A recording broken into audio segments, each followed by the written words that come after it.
Hello, जय Shri Krishna. Welcome back to my new art video में आप सभी का बहुत-बहुत स्वागत है और मेरी art channel unique Dhaval Khatri में आप सभी का बहुत-बहुत स्वागत है। तो एज़ यूजुअल आप देख पा रहे हैं कि मैं काउंट करके ग्रिड मेथड का जो ड्राइंग करता हूँ, वो वाला ड्राइंग स्टार्ट किया हुआ है और काउंट करने के बाद रेफरेंस इमेज में भी आप देख पा रहे होंगे एज़ यूजुअल वैसे ही काउंट करके आपको ग्रिड में आपको ड्राइंग स्टार्ट करना है। तो चलिए विदाउट फर्दर अडू ये वाला ड्राइंग स्टार्ट करते हैं, लेकिन उससे पहले ये वाला स्केच मैंने कंप्लीट कर लिया है। आप लोगों को लिंक नीचे डिस्क्रिप्शन में मिल जाएगा और मेरी आर्ट चैनल के ऊपर भी इसका आर्ट वीडियो आपको देखने को मिल जाएगा।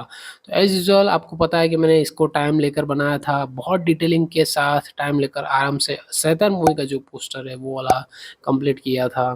तो चलिए विदाउट अ फर्दर अडू ये वाला ग्रिड का ड्राइंग स्टार्ट करते हैं और अगर आपको कोई क्वेरी है, क्वेश्चन है, कुछ भी है तो प्लीज़ कमेंट करें और मुझे पता चलेगा। तो चलिए लाइक शेयर एंड सब्सक्राइब के साथ इस वीडियो को आगे कंटिन्यू करते हैं और ग्रिड मेथड के साथ ड्राइंग को कंप्लीट करते हैं।